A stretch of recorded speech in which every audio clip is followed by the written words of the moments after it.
सर्वोत्तम जी से अनुरोध करूँगा कि उसके वे अतिथियों को भेंट कर कार्यक्रम को आगे बढ़ाएं। हमारे पिताजी का केंद्र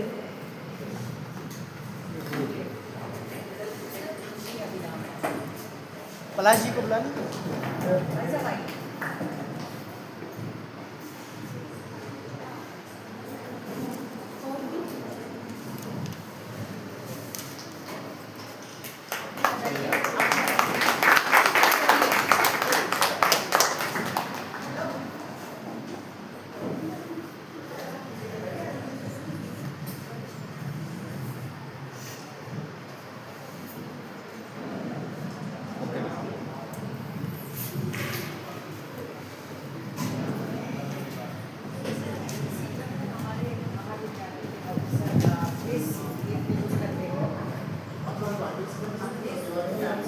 अच्छा अवधेश प्रताप सिंह भी अपनी बेटियों को भेंट करना चाहते हैं। इधर आ जाइए।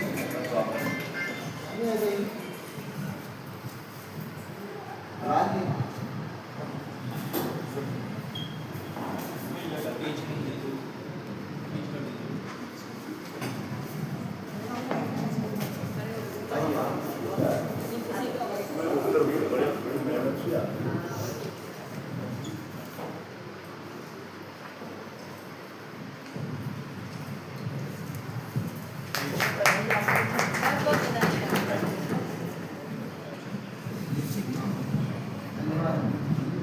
संदर जी, अब मैं महाविद्यालय की प्राचार्य डॉक्टर सरोज गुप्ता से अनुरोध करूँगा जो महाविद्यालय की ओर से अतिथिगणों का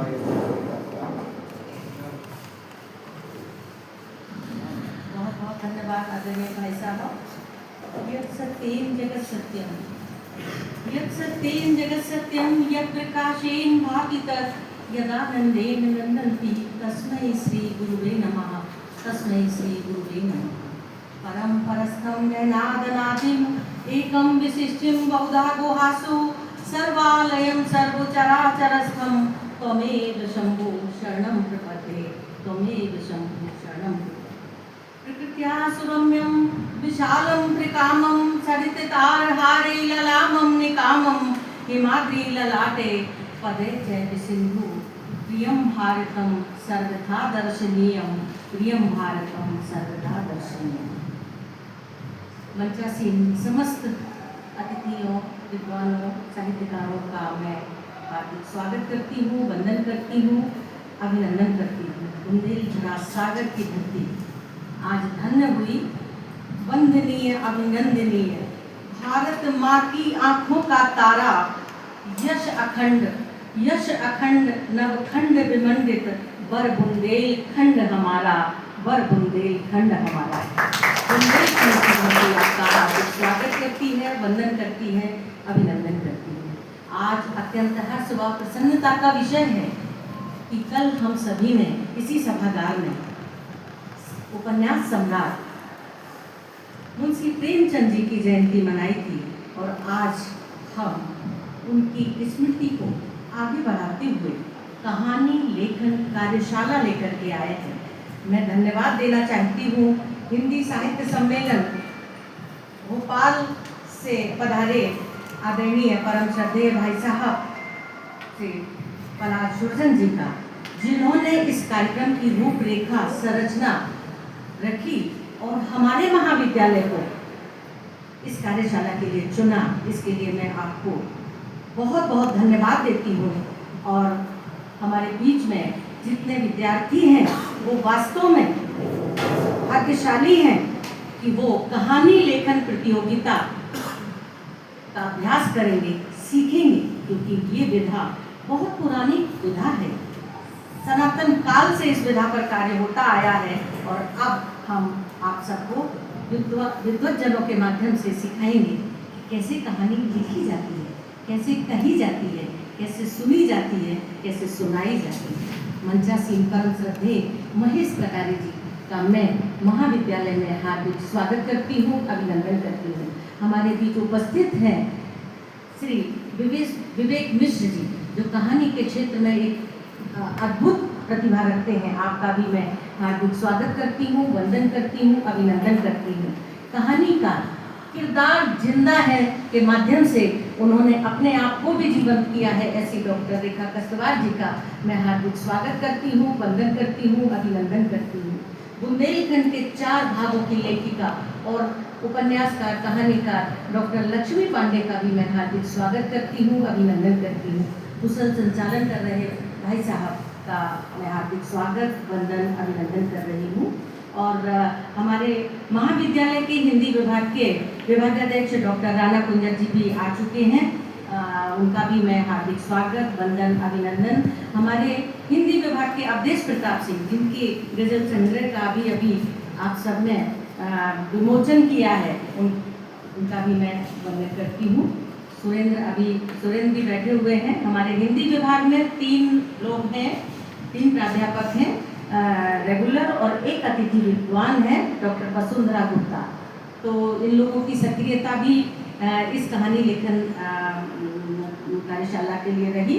मैं आप लोगों को साधुवाद देती हूँ और इस प्रतियोगिता की सहभागिता कर रहे समस्त हमारे जितने प्रतिभागी हैं उनका भी मैं हार्दिक स्वागत, वंदन। श्रद्धा जी बैठी हुई हैं, श्रद्धा जी से बात हुई थी तो आपका भी मैं, और जिनके नाम हमारे भाई साहब श्रीवास्तव जी, महेश श्रीवास्तव जी बैठे हुए हैं, भाई साहब बैठे हुए हैं, सभी का मैं इस महाविद्यालय में अपनी ओर से और महाविद्यालय परिवार की ओर से हार्दिक वंदन, अभिनंदन करती हूँ। हमारी जिज्ञासा, विस्मय, आश्चर्य और कौतूहल की वृत्ति ने सभ्यता, संस्कृति, ज्ञान, विज्ञान ने नए नए रहस्य खोलने, स्थापित करने के लिए इस कहानी विधा को अग्रसर किया है। कुशल शैली में लिखना, मुझे याद है जब मैं बुंदेलखंड पर कार्य कर रही थी उस समय मैं चिरगांव की हूँ और मैथिली शरण गुप्त परिवार में हमारी बुआ जी हैं, तो जब तक बुआ जी से मुझे संस्मरण सुनने को मिलते रहते हैं, वो बताया करती थी कि जो दद्दा के परम मित्र मुंशी अजमेरी जी इस कला में इतने ज़्यादा दक्ष थे कि वो जहाँ पहुँच जाते थे कहानी सुनाने, और वो जब कहानी सुनाते थे तो मतलब इतना ऐसा वातावरण हो जाता था, किसी को होश ही नहीं रहता था कि कहाँ बैठे। मतलब ऐसी ये कहानी विधा है, यदि इसको बहुत अच्छे से सुनाया जाए तो इस तरह से जैसे कहते हैं, किस्सा सी झूठी न बातों सी मीठी, घड़ी घड़ी को विश्राम सब जाने श्री सीताराम। चंदा पौगा पत्थर कोरा उर रोटी पन्ना की, घर भूला सुअटा की, ब्याह करन बन्नी बन्ना की, अटकन चटकन दही चटाकन, खेलत मुस्कावे की, झूलादार मिचकियां ले ले के मलार गावे की, दार गरे गलबैया नदिया में टेढ़ा लेवे की, छुआ छुअल धार पार करवे डोला खेवे की, रूठी गुइयन मना लेन की, हारी जितवावे की, किस्सा और कहानियां संगे कहवे की, कुआवे की, और अंत में हमारे यहाँ जब कहानी सुनाई जाती है तो कहते हैं कि बड़ी ने बनाई टिकटी, हमारी कहानियां निपटी। धन्यवाद। जय हिंद, जय भारत, जय भीम। धन्यवाद प्रोफेसर विकास। महात्मा गांधी ने प्रार्थना को देकर लिखा कि हम जब कोई कार्य करें, कोई ईश्वर की प्रार्थना करें, तो हमारे कार्य की सफलता उतनी हो जाती है, क्योंकि वो कोई ईश्वर का आशीर्वाद हो जाता है। प्रोफेसर गुप्ता ने उस दायित्व को बड़े अच्छे से निभाया। गुरु की वंदना, ये शिव की वंदना के वो लोग उन्होंने सुनाए हमें, निश्चय ही इस कार्यशाला की सफलता की ओर भी हमें अग्रसर करेंगे। अब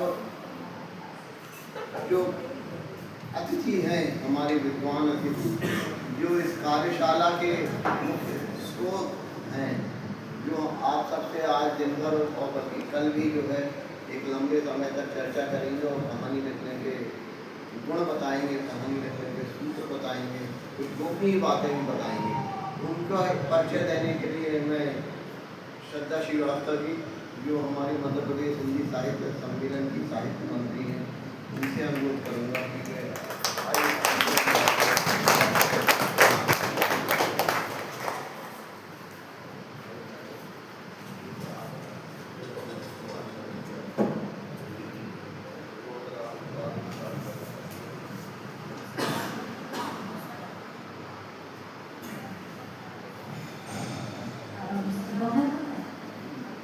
अच्छी शुरुआत पहले से ही हो चुकी है।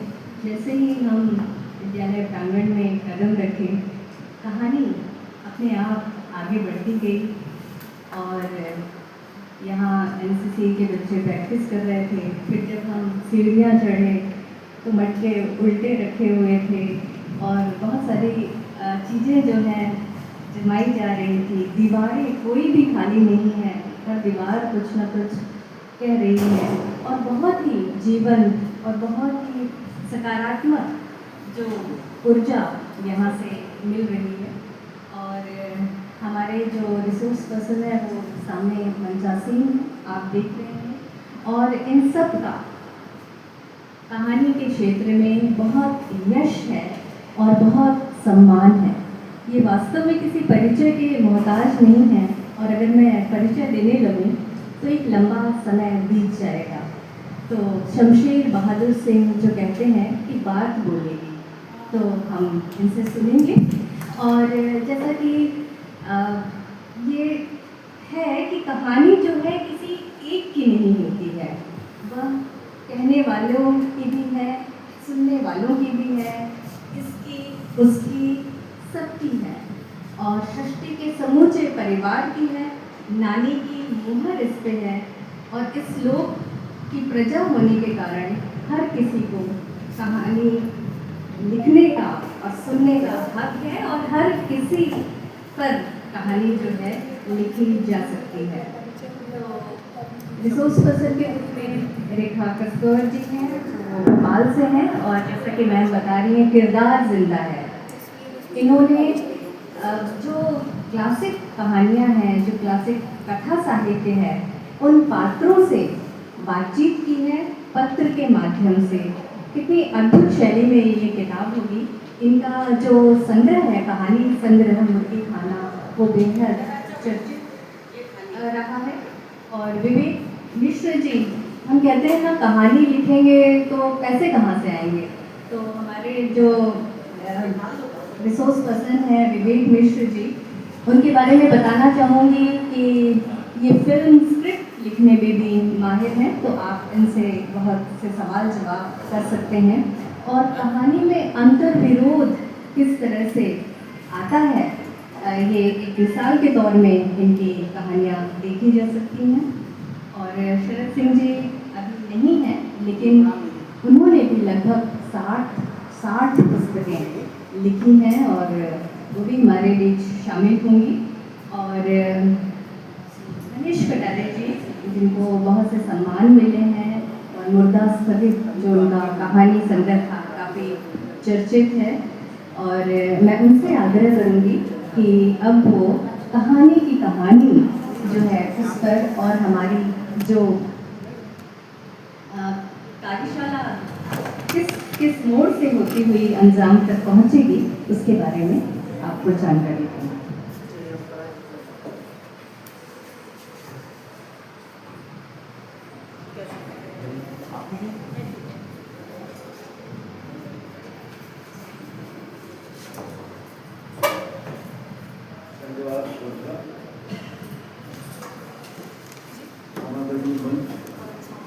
सबके बारे में आप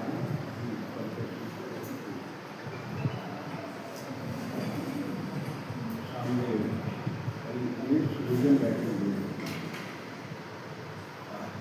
गजल कहने वाले की आप लोग बैठे है, कुछ कविताएं लिखने वाले होंगे, कुछ पाठक भी होंगे, हमारे अध्यक्ष भी यहाँ पर बैठे हुए हैं, जिनकी वजह से हालांकि मैं भी मध्य प्रदेश हिंदी साहित्य सम्मेलन का एक हिस्सा हूँ। मुझे बात करनी है तो कार्यशाला का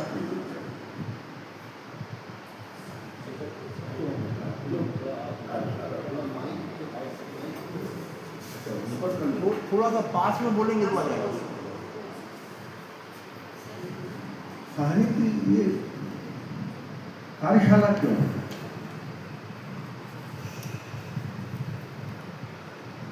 आपके सामने जो चित्र लगा हुआ है मुंशी प्रेमचंद का और कल जिनकी जन्म शती आपके मनाई। हम बहुत से लोग उन्हें कहानी का, अपनी कहानी का जो एक खास तरह से लिखते हैं का मान मानते हैं। 1936 में वो चले गए। आप लोगों ने कहानियाँ पढ़ी होंगी तो मैं ज़्यादा विस्तार में नहीं की। तो मानते हैं कि कुछ परंपरा चली है उनकी, हम लोग उनमें से जुड़ने की कोशिश करते हैं।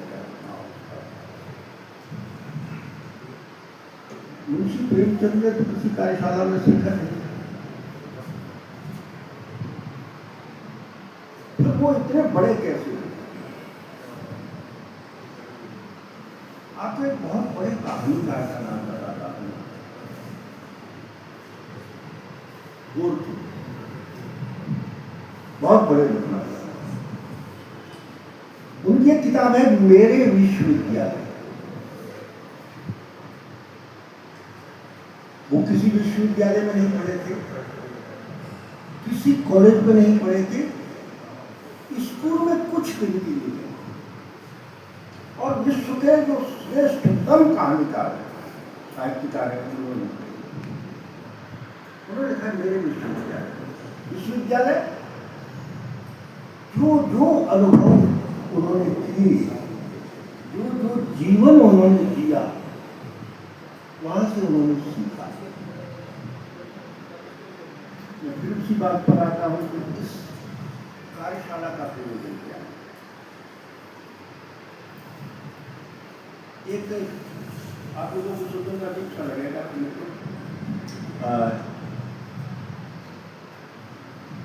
मुझे आज थोड़े बहुत जितने लोग जानते हैं, पढ़ते हैं, मुझसे पढ़े लिखे लोग यहाँ पर बैठे हैं, सब डॉक्टर हैं, मैं डॉक्टर नहीं, सब आज काले डॉक्टर। ये अलग बात है कि 7-8 लड़के लड़कियां डॉक्टर बन गई तो मतलब पढ़े लिखे लोग। मैंने स्वयं ने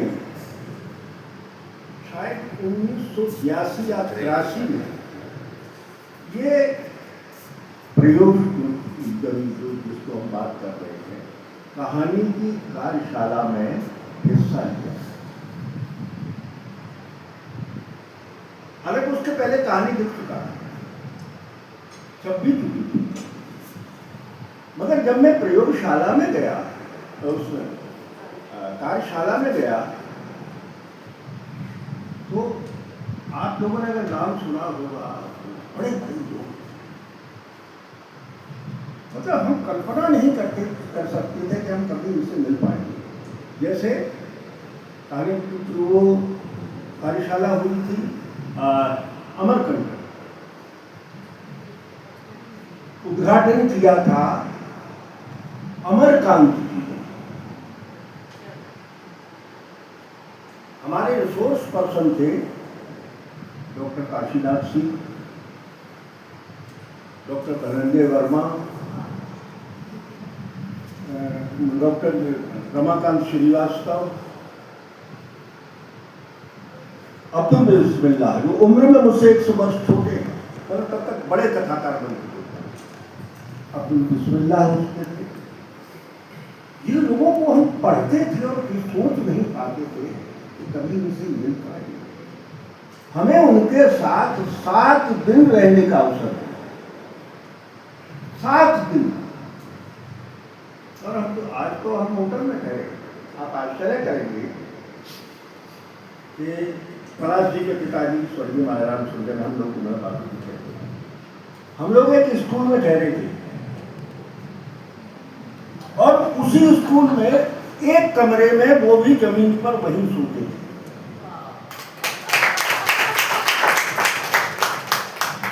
वो थे तिवारी जी थे और भी लोग थे। अकेले अमरकांत जी को गेस्ट हाउस में कराया, तो वो बुजुर्ग थे। तो उस पर किताब लेकर निकाली है, शायद पता नहीं हो कि नहीं हुआ। मध्य प्रदेश हिंदी साहित्य में कहानी की वर्णमाला, उसकी पूरी रिपोर्टिंग हुई थी और कहानी की वर्णमाला नाम से उसकी किताब थी। उसके बाद मैंने 4 कार्यशाला है, मतलब उसके बाद 3 और मैंने मध्य प्रदेश हिंदी साहित्य सम्मेलन की। मैं कहानी लिखता था, फिर भी जबलपुर में कविता की जो कार्यशाला हुई उसमें मैं शामिल।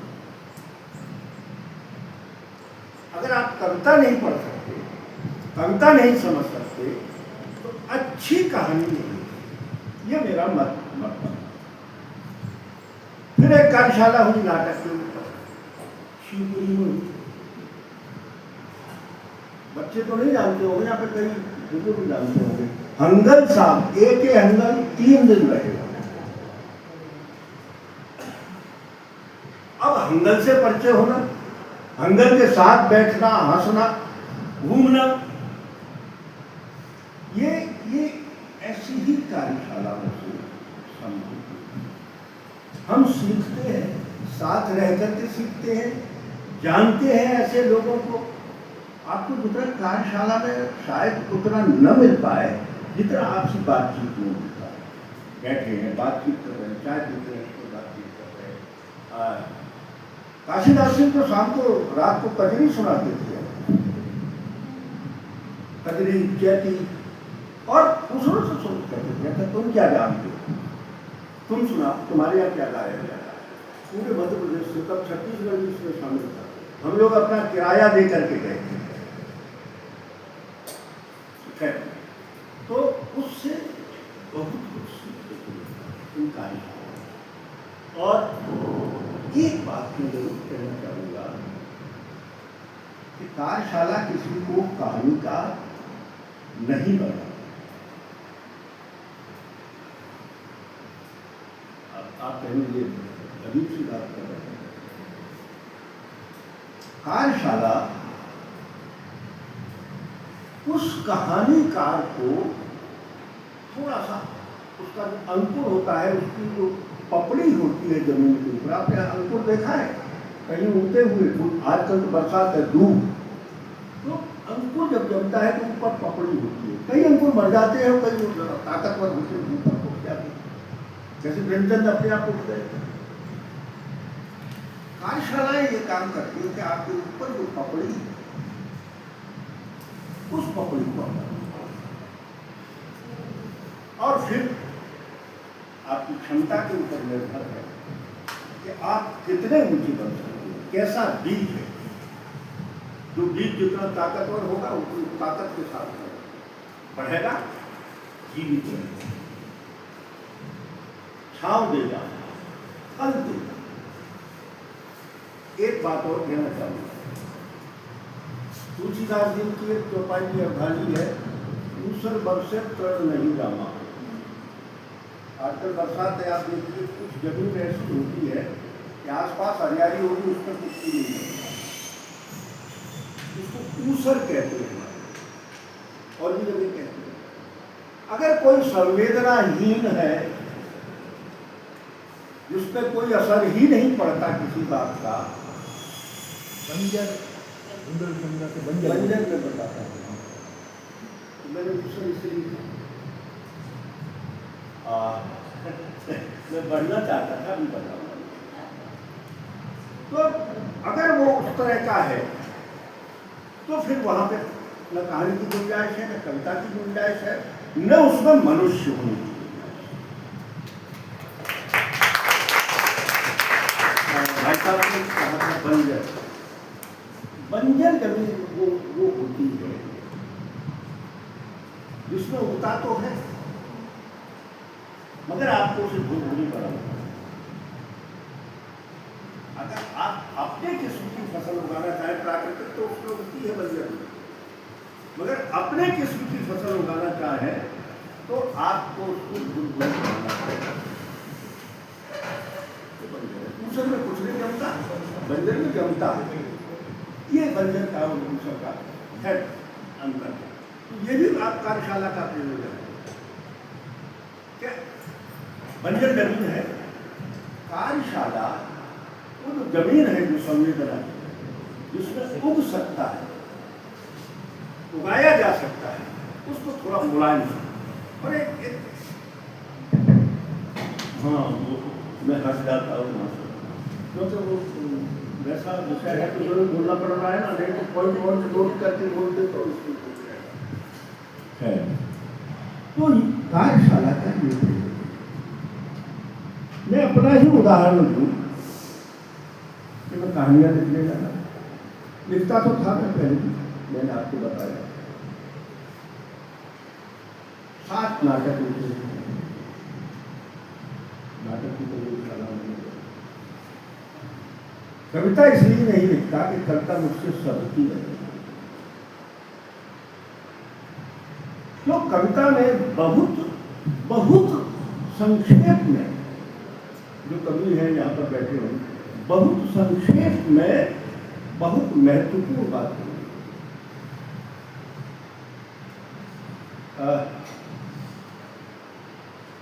मनोज उनका डॉक्टर नरेंद्र पांडे का मैंने एक बार इंटरव्यू दिया था, बड़ा इंटरव्यू था, छपा भी, तो मैंने पूछा था कि गजलें बहुत लिखी जा रही हैं, आपका क्या कहना है? तो उनके वाक्य हैं, मैं एक एक शब्द आपको बताता हूं। उन्होंने कहा था कि आजकल ढेरों और बोरों गजलें लिखी जा रही है, ढेरों और बोरों गजलें लिखी जा रही है, मगर अच्छी गजल लिखना बहुत मुश्किल है। ये नरेंद्र पांडे तो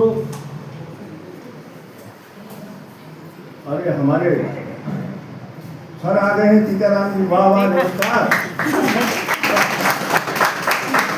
त्रिपाठी जी यहाँ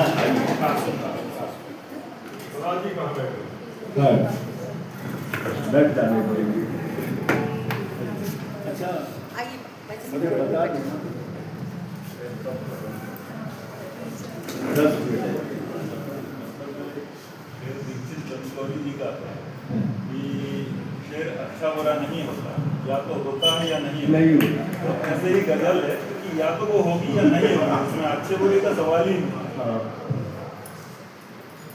तो खैर अब मेरे पास 10 मिनट हैं और कार्यशाला का थोड़ा सा संक्षेप में मैंने आपको बताया कि आप अच्छे कहानीकार बनना चाहते हैं, अपनी कहानी को मांझना और संवारना चाहते हैं,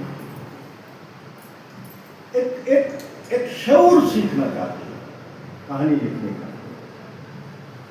क्योंकि कहानी या तो सबके पास है, ऐसा कोई व्यक्ति नहीं होता जिसके पास कहानी नहीं हो, मगर वो न कह नहीं पाता और लिख नहीं पाता, उसके लिए शौर भी चाहिए। तो ये कार्यशाला जो होगी या होती है वो आपको कहानी लिखने का शौर भी सिखाती है। इस तरह से बहरहाल इसको दूसरा एक पक्ष है कहानी की कहानी। मित्रों, कहानी की कहानी तो बहुत लंबी है। आप जानते हैं आदरणीय बुढ़ापे में बस ये दिक्कत हो जाती है कि बड़े बड़े लोगों का नाम नहीं जाता, उज्जैन के वो अपने है। तो जब वो भाषण शुरू करते थे मैंने उनके 4-5 बार भाषण सुने, बहुत बहुत विद्वान है सुमन जी कितने बड़े आदमी का नाम होगा। तो जब वो भाषण शुरू करते थे तो कालिदास से शुरू करते थे। मालूम होगा अगर उनको प्रेमचंद्र पे भाषण देना है, व्याख्यान देना है, तो शुरू कहाँ करते थे, कहाँ से करते थे? कालिदास। और कालिदास से आते आते आते आते आते मतलब जो समय दिया जाता था उसका दोगुना समय ले सकते थे। तो प्रेमचंद पे बोलते ही नहीं थे, प्रेमचंद की 2-3 कहानियां सुना देते थे। हर में ऐसा होता था तो होता है कि मैं कहानी की कहानी सुनाने लगूंगा आपको तो ये बहुत मुश्किल है, क्योंकि हमारे यहाँ कहानी का उद्गम भारत में कम से कम वेदों से माना जाता है। फिर उपनिषदों में कहानी है, उपनिषद तो सारे कहानियों के ऊपर ही आता है। एक तात्विक दृष्टि पश्चिम की या वैसे तो सही भी है, वो ये है कि जब मनुष्य सब भी नहीं हुआ था, जंगल में रहता था, नंगा रहता था, भाषा भी बाद में विकसित हुई, कहते थे ओ ऊ इस तरह से भाषा बोलते होंगे, हम लोग कल्पना करते हैं। शिकार करके खाता था, तब वो अपने परिवार में आकर के जैसा भी उसका परिवार होगा उसमें आकर के अपने शिकार की कहानी सुनाता कि भाई ऐसा हुआ, वहां पहुंचा, वहां पर जो भी भाषा उस समय तो उनके पास नहीं है, तो वहां से कहानी का उद्गम मानते हैं। तो क्या हुआ कि अपने यहाँ एक कहा, मैं बहुत सब उपनिषदों को खोली। हमारे यहाँ एक बड़ी प्रसिद्ध किताब है भारत के संदर्भ में, कथा सरित सागर, सोमदेव की। सोमदेव गुणाढ़ की है, बट कहा आप तो जानते हैं संस्कृत की आधार, गुणाढ़ ने उसको लिखा था बड़ कहा के नाम से, और बड़ कहा बृहद कथा हो गई। वहां से कहानियों का एक व्यवस्थित सिलसिला हमारे यहाँ शुरू हुआ। उसमें एक बहुत महत्वपूर्ण बात है, इसलिए उसको मैं दर्ज करवाना चाहूँगा। वहाँ पे शिव पार्वती संवाद होता है। हमारे यहाँ साहित्य के जनक हैं शंकर जी, उनके बिना साहित्य न शुरू होता है न साहित्य का अंत हो पाता है। तो वो पार्वती जी उनसे प्रश्न करती हैं, उनकी पत्नी उनसे कहती है कि रम्याम कांचित कथाम ब्रूहि देव मामद्य नूतनाम। इसका अर्थ ये है कि वो कहती है कि हे देव, मुझे कोई ऐसी कहानी सुनाई है जो नूतन हो, पुरानी सुनी हुई है वो कहानी नहीं सुनना चाहती। वो तो बहुत लोग सुना चुके हैं। प्रेमचंद्र ने जो कहानी लिख दी वो महेश कटारे लिखे, तो वो कहानी नहीं है, कुछ नया कहानी में होना चाहिए। एक इसी के साथ दूसरी बात में आपको, ये बहुत संक्षेप है, बाकी हम लोग ये नौजवान मित्र हैं, हमारे यहाँ पर बैठे हुए करोड़ मित्र हैं, जो भी उसमें हैं, हम लोग बातचीत करेंगे और लंबी बातचीत करेंगे, जैसा भी आप चाहेंगे वैसी बातचीत करेंगे। दूसरी बात, एक बहुत प्रसिद्ध कहानी किताब है, आप लोगों ने पढ़ी हो अरेबियन नाइट्स, हिंदी में आ गई है वो सहस्र रजनी चरित, फारसी में थी अलिफ लैला। अल्फ कहते हैं हजार को और लैला कहते हैं रात को। उसमें एक बड़ा क्रूर शासक है और वो प्रतिदिन अपनी प्रजा में से एक लड़की युवती को चुनता है, रात को अपने पास रखता है, सुबह होती उसका खत्म कर रहा है। अब सिर्फ कहानी में बच जाएगी, उसकी गंभीरता पर कि युवा, फिर उसका उपभोग और फिर उसी का तथ्य। आज भी देखिए आप, युवा होता है, युवा का उपभोग होता है और फिर उसी युवा का कत्ल भी होता है। ये सत्ता का एक नियम है, किसी की भी सत्ता नहीं। बहरहाल अब कैसा, सब लोग परेशान। तो मंत्री की लड़की कहती है कि आज रात मैं जाऊं। मंत्री रोकते क्या, दे रहे अकेली बेटी है तो मारने का वो सुबह तो उठते थी। बोले कि नहीं मैं आ गया। जिद पकड़ कर गए जाती है। कहानी लिखने को आपकी, मैं कहानी लिखने के बारे में बता रहा हूँ। वो जाती है और ठीक है उसके भवन में जाती है, जो भी है। तो वो कहती है कि आपके शेष पर मैं पहुंचूंगी, मगर पहले मैं एक कहानी सुनाना चाहता हूँ। तो वो मान जाता है उसके आग्रह को पूरा, ठीक है सुना दे कहानी, क्या फर्क पड़ा। तो कहानी शुरू कर, कहानी कहते कहते कहते कहते पूरी रात बीत गई। सुबह हो जाती, नहीं मार पाता। इस तरह से 1000 रात उसकी बीत जाती, और तब उसकी समझ में आ जाता है कि नहीं, मैं जो कर रहा था वो बहुत बुरा है।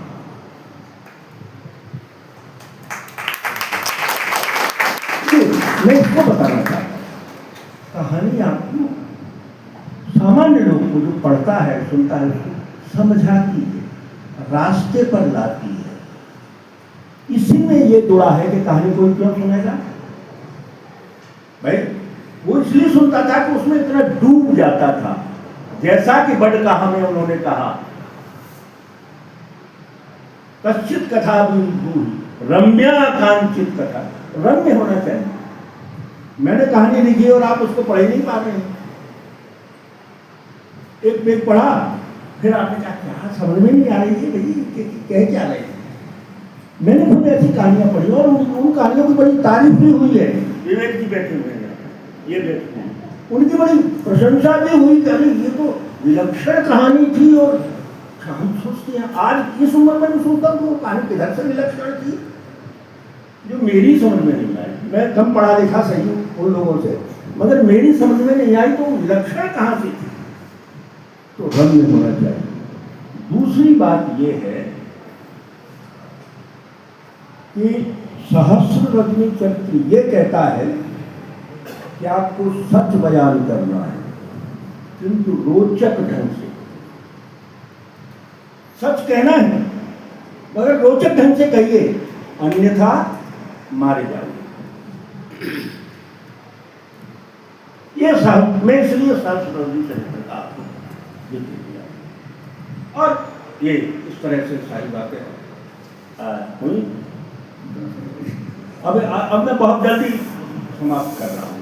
एक बात और कहूँगा कि यहाँ पे अंग्रेजों का शासन हुआ तो उन्होंने देखा कि अरे हमारा तो 400-500 वर्ष का इतिहास है, और यही तो उन्होंने पढ़ा, ये क्या नाम है, बड़ कहा को, कथा सर सारगर को।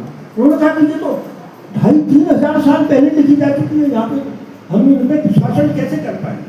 और भी चीज़ें थी, तो आज में हम चर्चा में बात करेंगे। तो उन्होंने क्या कहा, तैयार की, उन्होंने नोट्स वगैरह, उन्होंने कहा इनको गुलाम बनाना है मानसिक रूप से। वैसे तो बन गए थे शारीरिक रूप से गुलाम, हम कई मोटे हो गए थे, उन्होंने कहा मानसिक गुलाम बनाना। तो फिर उन्होंने तरकीब निकाली और उन्होंने कहा कि हमारे यहाँ जो कहानियाँ लिखी गई थी, जिनकी 2,500 साल पहले थी, हमारे यहाँ 4,000 साल पहले की कहानी, टेल्स ऑफ मैजिशियंस, और 4,000 से बढ़ाते बढ़ाते फिर उनको पता लगा कि ये तो उपनिषदों में भी कहानियां थी, वहां भी। तो उन्होंने टेल्स ऑफ मैजिशियंस को, यानी जादूगरों की कहानी, तो उनको 7,000 वर्ष तक उसको, किस लिए, छोटा सिद्ध करने के लिए, भारतीय वाङ्मय को छोटा सिद्ध करने के लिए। तो ये भी एक कहानी की कहानी।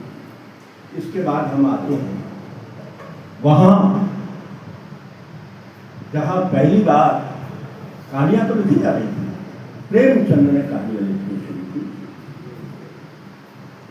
और उनकी कहानियां 1908 में जो उनका वो छपा था संग्रह, 1909 में जब, क्योंकि वो स्वतंत्र होने की कहानी। ठीक है, फिर आप आइए, बहुत महत्वपूर्ण कहानी लिखी गई 1915 की सरस्वती में छपी थी। उसने कहा था, तो एक प्रेम कहानी है,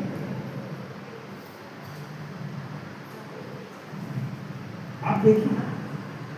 और उसने कहानी का जो मतलब जो कहने का जो तरीका था, टेक्सचर जिसको अपन बोलते हैं, उस टेक्सचर को ही बदल दिया। और आज हालांकि उन्होंने केवल 3 कहानियां लिखी थी गुलेरी जी, मगर आप देखिए इसके बाद आप क्रमशः चलिए जयशंकर प्रसाद आए। जयशंकर प्रसाद ने सरकार में करेंगे, प्रेमचंद है हमारे, और उसके बाद एक पूरी की पूरी परंपरा। फिर तो कवियों ने भी निराला ने कहानियाँ लिखी, जयशंकर प्रसाद ने तो कहानियाँ लिखी थी, बहुत अच्छी अच्छी कहानियाँ लिखी। आपने पुरस्कार शायद पढ़ी होगी। धीरे धीरे भीष्म कहानी है। मैं आपको गदर लिखने वाले हमारे रांगे राघव हैं, निर्मल वर्मा हैं, बड़े बड़े कहानीकार हिंदी में दिए हैं। और होते होते होते होते कहानी अब शायद आप लोग उसमें कुछ सीख करके कुछ नया जोड़ सकें। आप में से कोई ऐसा नया निकल सके जिसे लोग देश और विदेश में पहचानना शुरू कर दें, उदाहरण मानना शुरू कर दें कि देखिए ये कहानी है। आज भी बहुत युवा लोग हैं, बहुत अच्छी कहानियाँ लिख रहे हैं, बहुत अच्छी कहानियाँ लिख रहे हैं। कभी कभी तो मुझे ईर्ष्या होती है कुछ लोगों की कहानियाँ पढ़ करके, उम्र में बहुत कम है, 25 और 30 के बीच में। शुक्रिया। हम फिर बात करेंगे और चर्चा में बात करेंगे। Thank you.